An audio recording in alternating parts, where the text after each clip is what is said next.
emotional people, that probably sounds like a ridiculous question. And a lot of men, it's actually not lust, it's longing. He feels uncomfortable. I mean, what do you mean? Well, I think now let's reassess. You were mad at your wife. Who are you really mad at? I put some boundaries, like strong boundaries down. I built some, which are actually walls. No, I never feel like that. Why would you say something like that?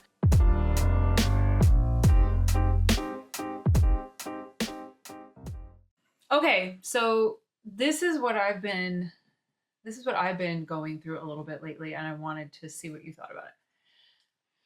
Where is the balance between doing the work, which is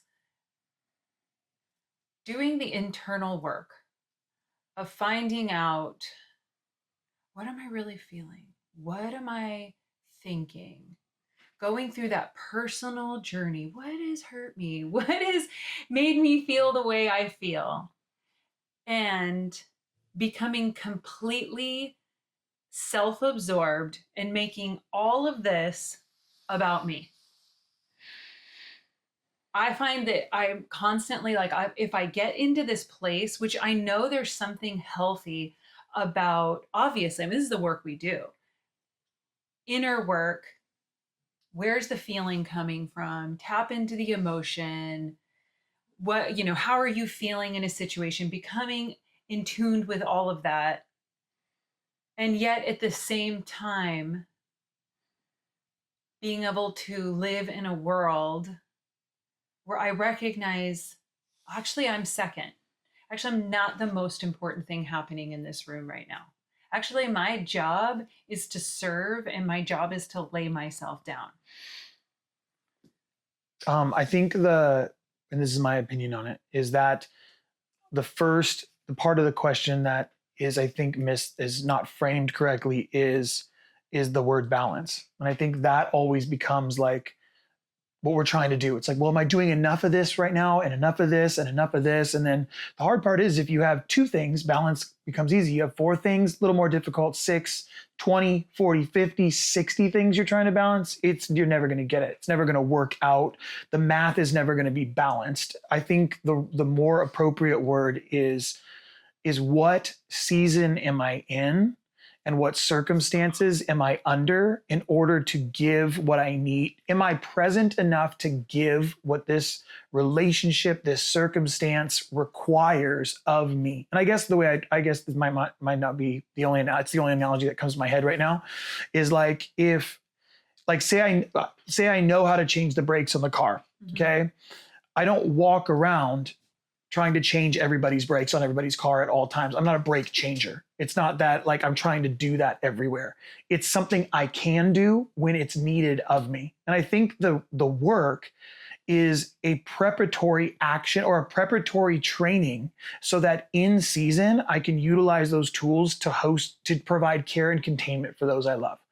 And because I think the question is absolutely right, because I do watch people spiral into this, it's all about this inner work that I have to give my whole life to at every moment of every day. And like, how's that feeling? How are we processing? No, actually, sometimes you just need to get shit done. It's not like a conversation. We just need you need to go do that. And you need to take care of that. And I think that's why it's not a balance. It's more like, what is required of this situation right now? It doesn't need a conversation. It needs just to get things done. We need to get to this place. We only have X amount of minutes or X amount of hours, and we've got to get there. So to me, I think I try to look at the work as a way of, it's a form of training. I said this in another video, but I think it's really, really important to know the difference between planning and preparing, because everybody wants to be planned. I want to be planned. This is the way I work, actually, is I want to be planned and then execute the plan perfectly. And if the plan doesn't get executed perfectly, I feel disoriented, I feel disappointed, I feel discouraged. But what's better is preparation. So preparation over planning, because the plan is never going to be 100% perfect. So I want to be prepared so that regardless of how the planning goes, I'm prepared to enter into that space or whatever is required of me fully present at that moment. And I think like that's the idea of the work. We're trying to get people to do the work, story work, grief work, shadow work, all those things. We're trying to get people to do the work so that when the relationship or circumstance requires it and needs those tools, I have them at my disposal. It doesn't mean that everywhere I go, I try to use them at every conversation, at every turn, at all times in like an obsessed manner. Does that make sense? Yeah. I guess I also think there's probably a difference in the way that men and women engage with their emotions and what they're feeling in a situation. Yeah. And so, I mean, how does a man deal with that differently? I think for women, because generally speaking, women are more in tuned, I think, to what they're feeling and their emotions. Yeah. Men are more action, women are more emotion. Right. So it's easier for us to fall into that, like, oh, let me just step into the emotional realm and focus on what I'm feeling and what's going on in the room. Where with a man, I think maybe it's a little harder to engage with that, and they tend to go on with business as usual. So how do you see that? Where should a man where should he best put his emotions? Where should he put his time in investing his emotions? Oh, I don't, yeah, I don't know if we mentioned this before, but we've talked about this, I know. So I don't know if it's in another video, but the idea of like a man is supposed to become aware. So first thing that a man needs to do is be like, oh, I'm having an emotion. Like that's step one. So a man needs to become aware Okay, of their how do you know emotion. you're having an emotion? I mean, for emotional people, that's Yeah. probably sounds like a ridiculous question, Yeah. but I think it's actually a pretty relevant question. You don't Well, I always just was know. meeting with him. I just was meeting with this man, right, in a sparring session, which was awesome. So we're doing this one-on-one personal coaching, and he is like, I'm uncomfortable in my body, and I was like, oh, that's called an emotion. I feel discomfort. Mm-hmm. Like I feel something, I don't even know how to address it. Yeah. But the way he identified it was, which I thought was brilliant. That would be the awareness. I'm feeling a discomfort. And so because men are less emotional and are less, usually tend to be, not it's a blanket statement, but tend to have a lower emotional IQ than women in that sense. They tend to go, oh, I'm having I feel a discomfort. I'm uncomfortable. So I repress or reject, which means either I push it down because I don't know, I stuff it, I don't know what to do with it, or I just reject that completely. I'm not really uncomfortable. I'm not, and men tend to say, I'm fine. Or can you say more about what that means to be uncomfortable? Like when you're saying this seat feels uncomfortable. I mean, what do you mean? Well, I think, okay, so men tend to go to anger. Like I work with a lot of men who tend to go to, okay, let's do two. They tend to go to anger. So they're going to go, I'm uncomfortable, I react to it. So there's this reactionary quality of discomfort, right? So when I'm uncomfortable, my goal is, if I don't know how to deal with it, my goal is to get rid of it as quick as possible. My buddy, we were in Africa together, and we had made it through the whole week in Africa, totally dirty, totally sweaty. But at the end, we're kind of cleaned up and ready to go like travel for basically almost 30 hours to get home, right? And he's going and there's no air conditioning. It's the middle of nowhere. And he starts dripping sweat as he's trying to pack. And I go outside to have a conversation with someone, and all I see is his shoes fly out of the room. And he just throws his shoes out of the room. And I was like, oh, he's clearly uncomfortable. And I was like, oh, that's a physical, visceral reaction to I am uncomfortable. That may look like I'm mad at you, but I'm not really mad at you. I'm uncomfortable. So I need to push you away. I need to push something away. I need to push myself away. When it becomes uncomfortable for a man, there is a pushing away or a repressing that happens. But that discomfort comes, there's like the anger, the aggressive side of it, right? And then I also talk about, like with men, that most men identify this as like lust, but they see a beautiful woman or they see something and they're like, oh, I desire that, or like, that's beautiful. And a lot of men, it's actually not lust, it's longing. because they have a deep mother wound and they long for the comfort that the feminine could provide, but they only have sexual context. Like when I reframed this for another guy in a sparring session, he was like, I have never heard that before. I just thought I was a piece of shit. But because it was causing discomfort, he's like, I want something from this woman and I only know that it's sexual. So there's like this weird tension because, oh, that must be lust. And I've been told that by religious circles and by everybody that it must be lust and kill the flesh and all these things. And I'm like, no, your mom really hurt you. She never nurtured you. That's a longing. That's not lust. That's longing. I want that to comfort me. And we got down, it was beautiful. We got down to a memory where his mom, when he was very little, scratched his back and would sing a song to him. And he's like, the moment he could recall that memory, he was brought back. Guess what? All that that discomfort in his body, even talking over, online, like a Zoom call that we were doing, you could see it. All of a sudden, his body relaxed. The discomfort's gone because the longing was satisfied, or the rejection was satisfied, or the I don't know what to do. I'm having something and I'm uncomfortable. I don't know what it is. It's just I'm uncomfortable. So instead of reacting or repressing or rejecting, like all of a sudden they're able to engage because their body comes down because they got that comfort back, and now they can assess it properly. So that's what I mean when a man, the first thing he has to do is has to be able to come into a place where he can say, he's just able to see I'm having an emotion. Like I have to accept that I'm having one. And the sign is usually discomfort in the body somewhere. Okay, so I'm discomfortable in my body. I'm uncomfortable in my body. Uncomfortable in my body. And then I ask myself the question, what? That's the follow-up. Because at the moment I'm like uncomfortable, I have to ask myself, what am I feeling?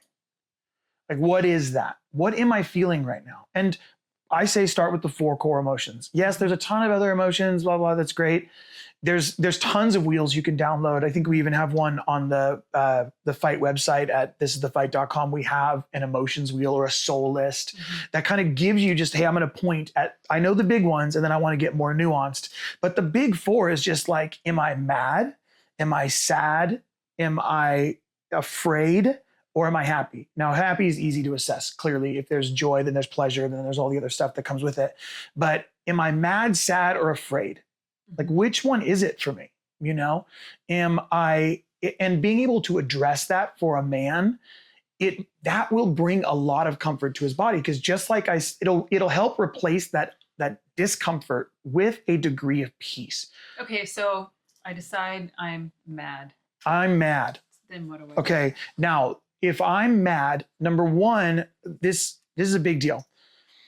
For men, they will normally try to, like I said, repress or reject. So there's like a degree of like, I'm going to ignore that by finding something that makes me comfortable, that's not connected to what's actually making me mad. Okay. So I'm going to drink. I'm going to go look at porn, or I'm going to go, whatever it is, make the list. I'm going to go overeat. I'm going to go play video games. I mean, we can make a list of whatever that is for a person, and some of them can be healthy, but when I'm like it can be a healthy thing. It can be working out. It can be like serving, but all those things can be unhealthy if they're avoiding or escaping the very thing you are like have to engage with. And so for a man, when he goes, oh, I'm actually mad, I'm mad, then if he doesn't reject it, doesn't try to replace it with comfort, then I've got to attach it to the story. I have to follow the thread to the story it originally comes from. That is a huge tool as a part of what we do and a part of what we train men to do, because it is so easy to be like, let's take an example. It's it's so easy to go, oh, I'm mad. It's your fault. Well, you're the closest to me. You're right here. Proximity to my pain is going to determine who I put it on. Which I always say in those moments, I tell myself and I tell others, that this is a thread that you need to pull on when you're experiencing a moment, and I'm mad or sad or having a strong emotion at an 8. And when I take myself away from that, take a deep breath, I can go, this is actually a 3 problem. Right. And I'm experiencing it at 8. Right. Then I go, oh, there's a thread here. I'm actually not whatever the emotion is about this situation. Absolutely. That's why, like, even like another guy I was talking to, it was like, I'm I'm going, hey, so are you merely mad at your, like after we uncovered the thread, got to a story that was like, oh, I'm connected now to a story of my childhood. So now I have a little bit of that peace back, not comfort. I'm not trying to go from, the opposite of discomfort is not comfort. The opposite of discomfort is peace, because comfort is circumstantial. Peace is something eternal inside of me. I can hold on to peace. Like I can have such a degree of peace that even when there's chaos, I can calm storms. That's the beauty of Jesus, right at this on the sea. He's laying in the boat. Everybody's freaking out because there's a storm, and he literally just gets up and calms the storm because the peace inside of him can be extended around him. And that's really what a man is supposed to do. A man is supposed to be able to be stable and secure enough in himself and in his story that he can actually put forth the peace inside of him into the environment that he's around. So when all this sudden, now when I connect this story to this man, this peace comes on him, then I'm able to go, now let's reassess. You were mad at your wife. Who are you really mad at? And he goes, I'm mad at my mom. I'm like, that's right. You're trying to get your wife to do what your mom didn't do. So you're looking for your wife to be your mother instead of your lover. And when you do that, now you're mad at her for reasons she doesn't even understand. So of course she becomes defensive. Of course she's frustrated too. Of course you're frustrated because you're not getting your needs met and she doesn't know what the hell's going on. Even though the situation might have been valid, like, oh, that's a frustrating situation. Like you said, it goes from a 4 to a 10 because it's connected to a story I haven't addressed. I've repressed it and rejected it for so long. And I've pretended like, you know, like we've experienced with people where they're like, no, I prayed about that when I was 20 and now it's gone. You know, like genuinely a lot of the hardest people to deal with this with, to do this work with, the hardest people to do this work with is Christian men who think that they figured it out because they had a good meeting 10 years ago or had a great like deliverance session 10 years ago. And I'm like, most of what we're dealing with is not demonic oppression or demonic influence. We're dealing with rejected ideas of who we are that we haven't reconciled into our current reality. And when we're able to do that, we actually experience freedom. And I would say the emotion of freedom, so this is just my take on it, and I'm not saying it's 100% accurate, and people can tell me I'm wrong, and I'm cool with that. I think the emotional response to freedom is peace. Like when I'm free, I have that peace. I'm not tied to 1,000 stories. I'm not tied to 1,000 circumstances anymore. I'm free, and the manifestation of that in my life is an inner peace that no one can take away from me and no circumstance can take away from me. That's when you know you're free. How do you know? Because I have met, and I've experienced this myself. I'm trying to put a name on it. It's almost like a self-righteous peace when I have, you know what I'm talking about? Yeah. Like where I've actually I've put some boundaries, like strong boundaries down. I built, which are actually walls that I have protected myself against. Right. Right. And now I'm feeling very peaceful. I'm feeling real good. Right. Because, oh, I've just shut out the entire world. It's just me inside my little. Well, that's the difference. That's the difference between integration and agreement. So integration. Well, that's like, what I think right. when you say peace, there Right. can be this idea. Well, of false peace is easy to identify because it fractures constantly. It can't hold the weight of real life. Like those walls that we build or those agreements we make, because when I say agreement, I mean we agree with the false reality of who we are, the story we're telling ourselves, right? I'm living in a fantasy. Now that wall of fantasy keeps me safe. I feel safe in here. I feel good. The problem is, you know, it's not real because every time it comes into question, you get defensive. You get frustrated. Like you get more walled off. You get further away. You don't connect more because the point is— I think that's it. It's that connection. That's right. Because the point is I can't connect with you to any great depth or intimacy if I don't even agree with who I really am. If my agreement with who I am is these outer walls that I've built in order to fortify my fantasy, because that's all those walls are doing. These walls are fortifying my fantasy. And fantasy is literally— fantasy is, I've been talking about it, is an agreement with a life that I wish I had but do not possess. So there's a gap between this false version of myself that I'm like, I want this to be true. And it can even be really good, but that's where the self-righteousness comes in, because I have a picture of what it could be, which is so unrealistic. It's so perfectionist mindset. It's so a thousand other things, right? It's this performance, whatever, but it fractures every time someone gets close. Because the moment you get, because in order for us to be close, guess what I have to do? I have to get beyond those walls. And once I get beyond those walls, I have more questions than I did when I was outside those walls. Because outside those walls, I'm only able to see this. But once I'm inside, now I can see this. I have a few questions because this doesn't agree with what I saw out here. And if that's going to be if this is going to be a real relationship, we're going to have any depth, I have to ask the real questions. And so you'll know it's false peace because that peace is disturbed when somebody asks me a question I don't want to answer about who I am. If I know who I am, I guess the way that I look at it is like, if I know who I am, there's no question you can't ask that I am not willing to at least explore with you. Does that make sense? Because I feel like okay, I'll say it this way. I watch it in men when they get triggered or they get uncomfortable, as we like in the context of what we're currently talking about. They feel a sense of discomfort when I ask them a question that's too hard. That gets to the core of what they're dealing with. They don't want to go there. They'll close it down, they'll distract, they'll go somewhere else, they'll avoid, they'll do 1,000 things. And then, I mean, if you're dealing with a really angry person, they'll blame it on you. They'll be like, oh, that's your fault. It's like, I asked you a question about you and you immediately turn it to my fault. I'm willing to take that, but I did ask you a question about you. Yeah. Why aren't you willing to answer it? Oh, because you've built up these walls. Oh, you've built up this false version of yourself that's kept you safe. And now I'm questioning that.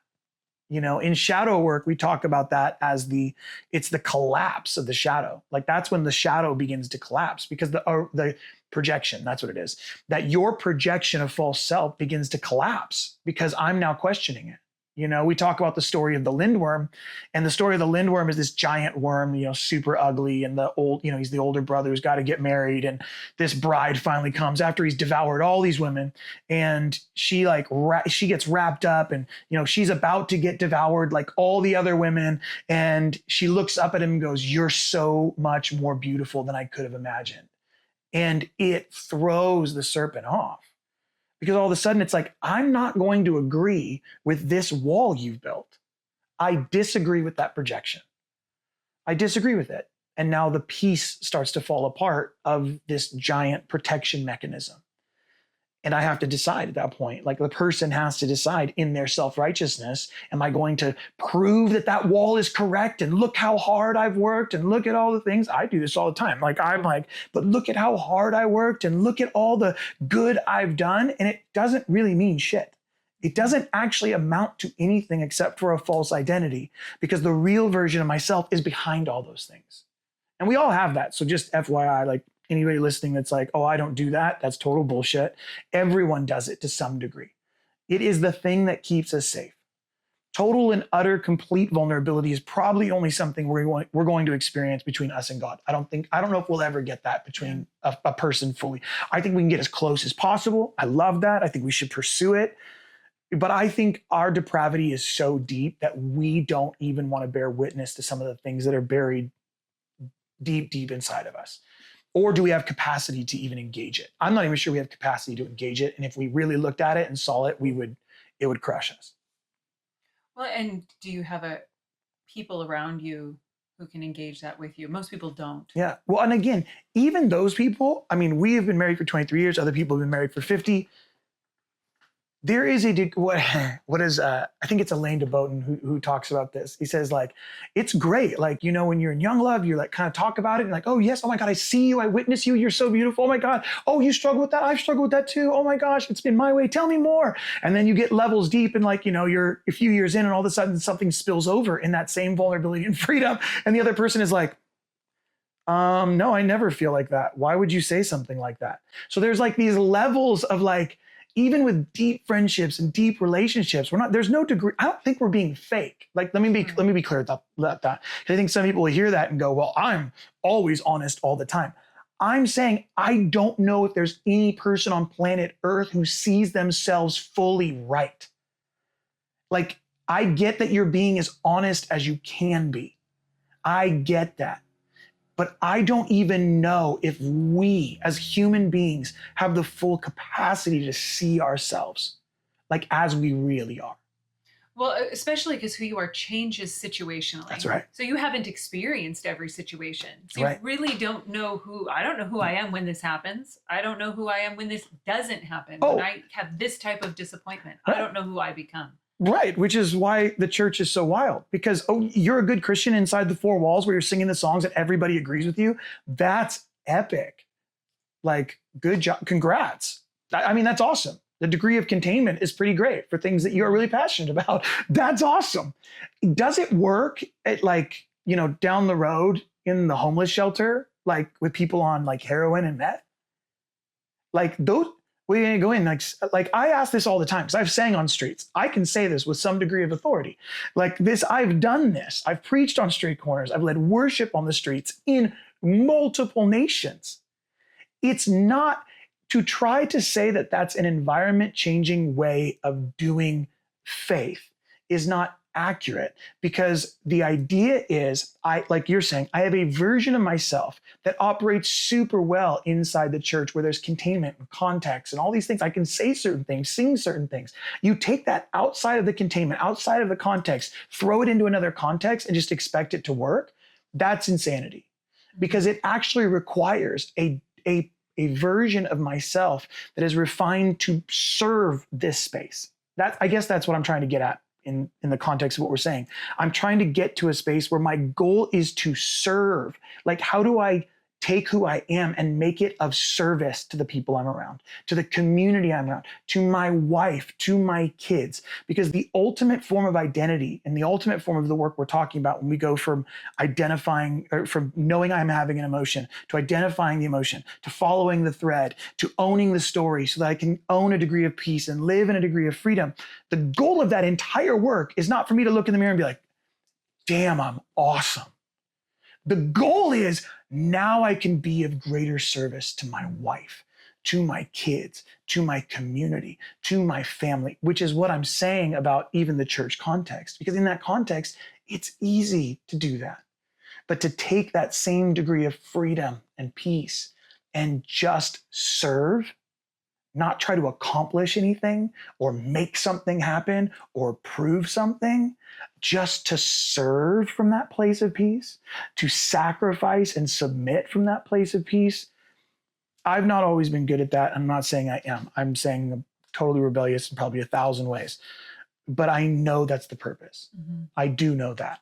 I know that that's the goal of the work, to be of greater service to those that you interact with on a regular basis in your life and the strangers you meet along the way. Which, when you know your story and you know sort of the magnitude of what you carry into a room, to be able to face that fully and then lay it down for other people, there's something, I think,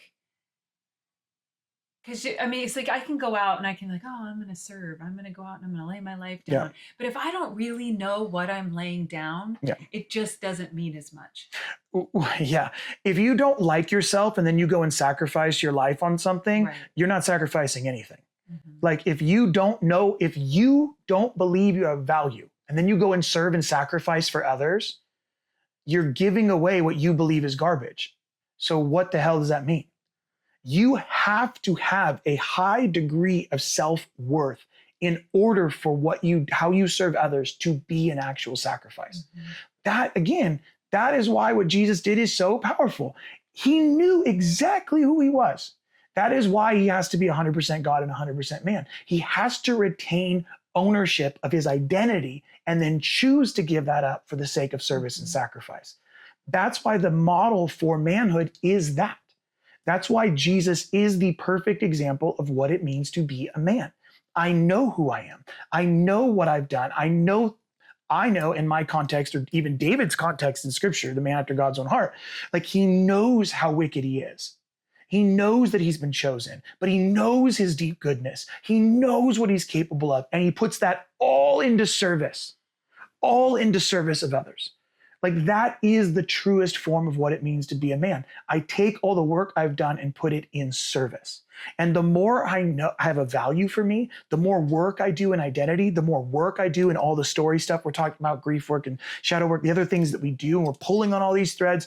We're doing that not so that we can become this insufferable OCD emotional person who's like everything deserves care and containment, and we've got to attach emotion to everything. And we saw people do that with the Enneagram, right? Like, what number are you? And everybody's like, and I love the Enneagram, but you know what I mean? There was a degree of that going around where you're like, shit, don't bring up the Enneagram. My God, please, you're driving me nuts with the Enneagram.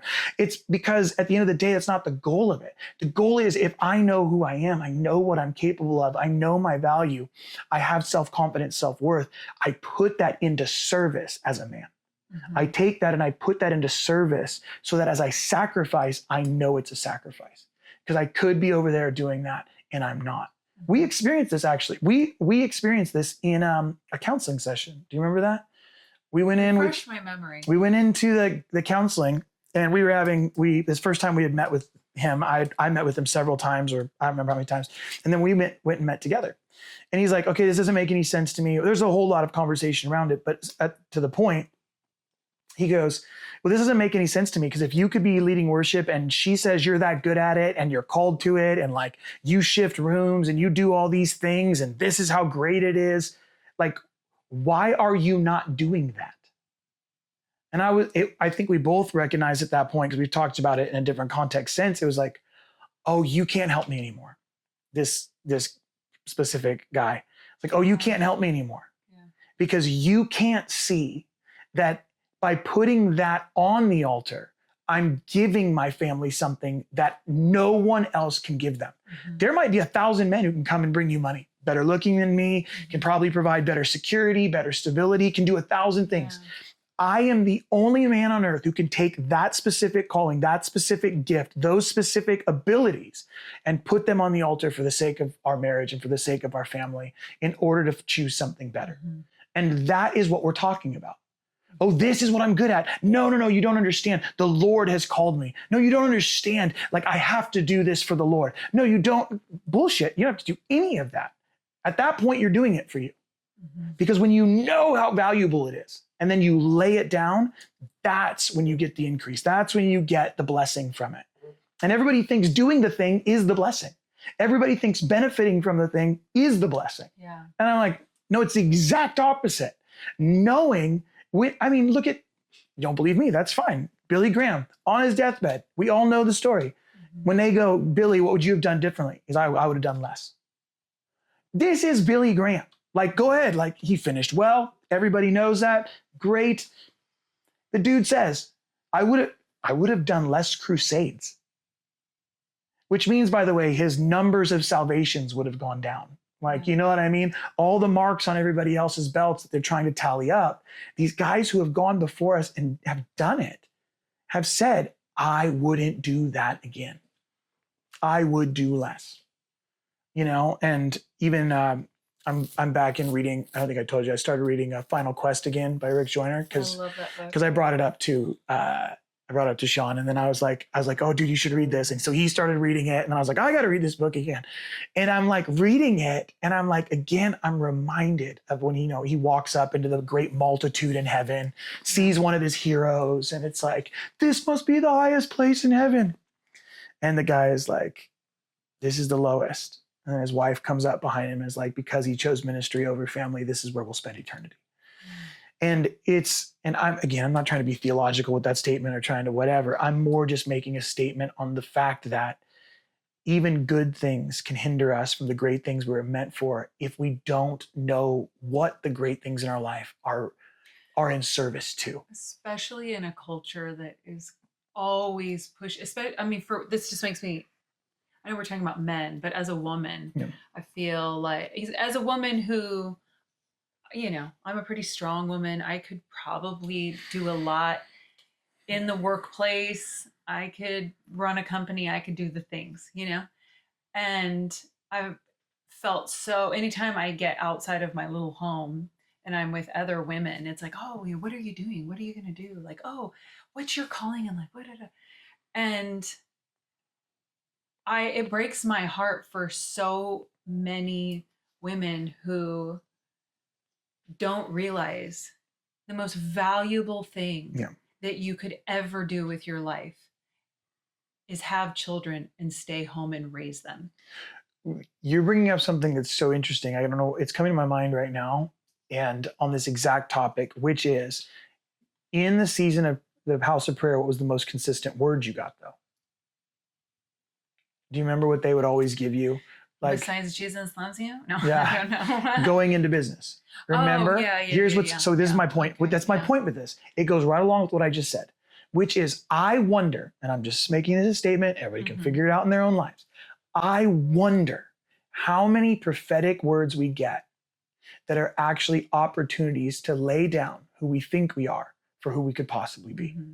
Like, this is who you could be, this is all the greatness, this is it. And then when we hear that, a lot of the time we're like, and I'm pursuing it. You're right. I'm gonna make that happen. Yeah. You're right. I'm on it. I'm gonna go for it. And that's who I am. And ain't nobody gonna stop. And then there's like an ego that comes with an arrogance that comes with it. I wonder how many times those words are simply invitations to lay down which is true about you. You recognize that you could do really well in those places. You're actually really great around, you're really great strategist. You'd probably be very good in business. You probably could run a Fortune 500 company. That's probably true of who you are. I think you know that if you aren't trying to block that. I think you know that's true. But you've actually laid that down and you've actually made that a sacrifice to be the mother and the wife and the friend that you are. And that to me, that is the better thing. Like that is what we're pursuing a level of a self-identity, purpose, all those things. We're finding those things out again, not to look in the mirror and go, I'm awesome. Look what I accomplished. It's so I can give it in service. I can lay it down and sacrifice it in service to my wife, my kids, my friends, my community. Mm-hmm. And I think, and again, I could be wrong. I just watched this stupid video. It's like probably something on YouTube or something, but it's this tiny clip of this like comedic thing, maybe like SNL or something. And they're like, it's a prayer group. And they're like, Lord, we say, God, just make us the people that you want us to be. And we just bless the poor and the destitute. And we just ask you to come and all these things, right? And then the light opens up. It's a comedy sketch. Light opens up in the middle of the room. And they're like, oh my gosh. And they like fall on their knees and they fall on their faces around this little Bible study. Yes, yes. And he's like, it is I, the Lord, super cheesy and dumb. But the long story short is, he goes, I want you to give up all you possess, sell everything, give it all to the poor, and come and serve me.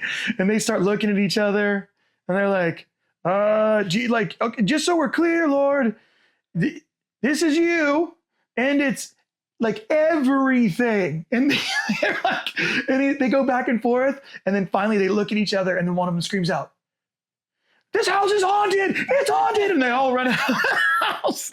And they all leave. And I guess what I'm saying is like, we get all this stuff only to hoard it when he wants us to be good at giving it away. Yeah. Because that's when it has the most value. It doesn't have the most value when we possess it. It has the most value when we give it away freely. And I feel like that's the part of who we are and what we have that we're missing in this journey, because we think, as to go back to even your original question, it's like, because then we become more and more, we become better at this and we do the work and we're all focused on the work all the time. It's like, no, what we're focused on is doing the work so that we can be in service to those we love. That leads me to think about grief. Yeah. Because in my own journey, I'm a stay-at-home mom. I've completely given myself to that. I've completely given myself to you and the kids. Yeah. And as much as I do, like, I want to do that, and I know what I've laid down to do that, and I love it. And I could go through like the laundry list of all the ways that that's blessed my life and all the things that I've learned and yada, yada. There's also, and I think this translates to anybody who's laid something down, who's really decided to give everything to somebody else or to something else. There is an element of grief that comes with that. Yes. There is a place where you have to allow yourself to grieve what has been lost, grieve what could have been and never was. Yep. And it's hard to do, especially I mean I'm a pretty, I always say like I kind of carry more masculine emotions and I struggle to really engage, especially with the dark emotions. That's something I've Yeah. had to do a lot of work on. And so grief is hard. Yeah. I think grief is hard for a lot of men to know how to grieve. You have an easier time with that, I think, engaging with grief. I don't know. I don't want to say that maybe you don't. I think I should engage with grief more because usually mad is what I end Okay. up Yeah. being, Okay. because mad is an easier emotion for me Not having an than emotion grief. is easier for me. Yeah. So, Yeah. but yeah. So I think grief with, I mean, yeah, that's hard for everybody to Yeah. know how to do that, and then to not feel like, well, if I'm grieving it, then am I really doing it? It's because grief requires two things that most people do not want to do, which is slow down and give it space. Mhm. Like most people run at the pace they run or do what they do so that grief doesn't catch up with them. Mhm. I run fast so sadness can't catch me. I run I fast. also, though, really think there is something about slowing down and grieving that makes me feel like I am Weak. and also saying that what I've done is wrong Yeah. So yeah, the answer is or I've probably, made a but the hard mistake. part is yeah, Yeah. that's probably true. Mm-hmm. That's why it's sad. Like, yes, you are weak. And yes, you may not have done something wrong, but something went wrong. Mm-hmm. Something is wrong. Mm-hmm. Something went wrong. You were treated wrong. The situation was wrong. Mm-hmm. You said the wrong thing or did the wrong action. Something is wrong and you are weak. Mm-hmm. Yes. 100%. Yes, that's the hard part is that is why we're giving it grief. Because if we don't give it grief, then the weakness and the wrongness become my identity. So then I take it on as going like, no, I have to defend myself or I have to become it.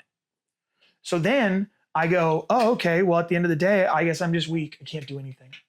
So now it's my identity. Or I could just give it grief and I go, wow, that was sad. Like that was a moment of weakness. Or yeah, I really was weak in that. Oh yeah, I could be strong. Oh, I'm going to need more strength in that area. And oh, that did go wrong. I did say that wrong. Or that I got treated wrong. That is sad. Weakness and the fact that it makes you feel weak and that it did something is wrong, it is why it deserves grief. That is what that is what it deserves, not the 1,000 other things we try to give to it, which is I'm going to prove that I'm stronger. I'm going to prove that I wasn't wrong. I'm going to prove that nothing went wrong. I'm going to prove that wrong that you did to me didn't hurt me because I'm not weak. And I'm definitely not weak. So I'm going to prove that I'm not weak by doing 20 other things that show to you I'm not weak. And I'm going to show everyone around me that now you spend, some people, 20 years proving the wrong didn't hurt you or you didn't do wrong and you're not weak. You just gave 20 years when you could have just given it tears. Mm-hmm. You literally could have slowed down and been like, that was really sad what just happened. Offered it tears and then allowed it to transform you, because tears are transformative. That is what's insane. Does grief have to include tears? Almost every time. Yeah, it does. It does. I've gone around with this question a ton of times because people were like, no, it doesn't. You can just feel it. I'm like, no, because the tears are the form of external discomfort that I'm feeling. It's the release. Mm-hmm. And the crazy part is the research shows it now. Yeah. Like I can say that as Jake Hamilton sitting in the chair, but you go look at the research on crying, the endorphins that are released, there is tons of stuff that happens in the brain, physiologically, all that takes place in our bodies when we simply allow our bodies to cry. Yeah. It is insanely healthy, which is why, again, like so much Bible during this time, but I'm like, that is why in the Psalms, the only thing God keeps and counts is our tears. The only thing. Yeah. Nothing else. Nothing goes with us. I don't even know how the body thing works. I'm not sure how all that works. A resurrected body, I don't know what that looks like, because it's like my resurrected body, like a full six pack and a head of hair. Like, I'm not sure how that all works. So I'm like, I'm confused by that one. But what I do know is that the thing he is counting and keeping is tears. And it's what most people offer him the least of. And now I want to say this. Loads of people cry over situations, but they don't cry for themselves. That is the difference. Well, and they don't cry tears of grief, because that's different. Right. Because a situation is sad, does not, those tears of like, that was sad, is different than I am sad. Because most people want to keep that is sad. I want to keep that external, like, oh, somebody died. That's sad. Like, I'm going to keep that. A movie or hear a song. That is sad. I'm going to push it over there. Right. That is sad. But the reality is to own. It becomes grief, and it transforms when I own it. I am sad. I also think there's something, and I'm not a huge crier at all. Yeah. I know, like, when I cry, it's very marking. But I feel like grief, and you only know it when you experience it. Like, there's tears and emotion that happen here, and grief happens here. It's something that happens in the gut. Yeah. It's something that happens so deep within you.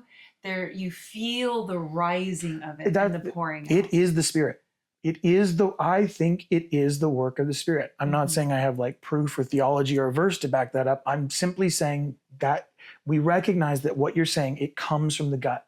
It comes from something so deep inside of us, which, the Spirit groans that have no words. Again, everybody wants to make it tongues or whatever. Cool. I'm cool with that. And I do understand the verse and context. I do understand that.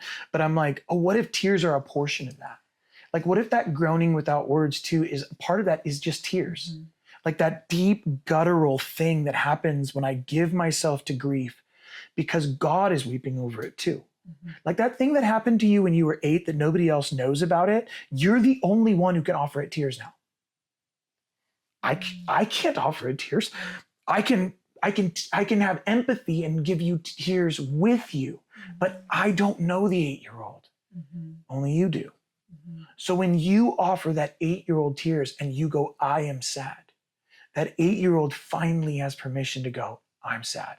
And God goes, I've been sad ever since. And that transition of, we would call that that's the work of integration, right? Now that little boy that was over there outside of you, or that little girl that's outside of you, that's sad. That happened. It's like, no, it's now a part of me.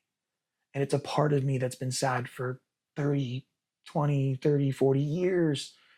And now I can offer it sadness. I can offer that. I can offer myself sadness and know that it's received, because I'm the only one that can receive it.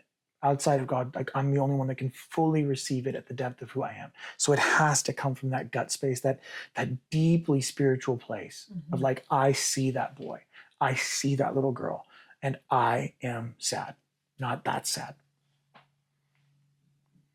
Yeah, that's powerful work. That's powerful work that feels like you've done nothing, actually, when you experience that. And I think the thought of it can feel so daunting. I mean, I've always said, like, oh God, if you feel like there's certain things you feel like if you engage them, you'll never be able to get back up off the floor, because it will be. See, that's what's interesting. See that right there? Like, I've heard that phrasing a lot. If I start crying, you want me to cry? Yeah. I don't think I'll stop. And I'm like, that's not true. That's not true. It's not only not true, it's actually shocking how fast things will come up. It's when Niagara Falls comes out, and you're trying to fill a bucket, it comes fast and quick. And then when it's done, it's done. It really is. And there is something, and almost like, okay, it's like you just got to experience it once. It's like, when when we took our kids to Disneyland for the first time, and Disneyland doesn't even have roller coasters, but it felt like a roller coaster to them. So it's like, no, you just have to experience it once. Yeah. And I promise it's not what you think it is. You're going to be able to do it. And as soon as they did it once, like, oh, I could do that. I want to do it 100 times. Maybe a roller coaster kind of is the right emotion, right? Right. It really is. There's a lot of ups and downs with that. Right. But I think even like what you're saying is that in all the work we're describing, like once you do it, the fear or the fear of the unknown, all of a sudden that's alleviated and you see the world differently. Like all of a sudden you're not seeing it through this, that's over there and I'm over here. Here's my walls. I have no stories. Everything's great. Whatever story you're telling yourself. When that comes down and it feels crashing at first, it feels like, whoa, that was a lot. We experience that a lot in our fight weekends with men. They're like, what in the hell just happened? And they're like, I have no words for what just happened. It's because all of a sudden they're like, I literally can see the world completely different. Now that takes a lot of work afterwards to sustain that and maintain that. And it takes care and it takes work. But that initial shedding of the scales, the ripping of the veil, and you can see, that's life-changing. Because it's like, that is what I was always looking for, and sad and mad blocked it, and fear blocked it, and proving myself blocked it. But I want more of that. I have to get that.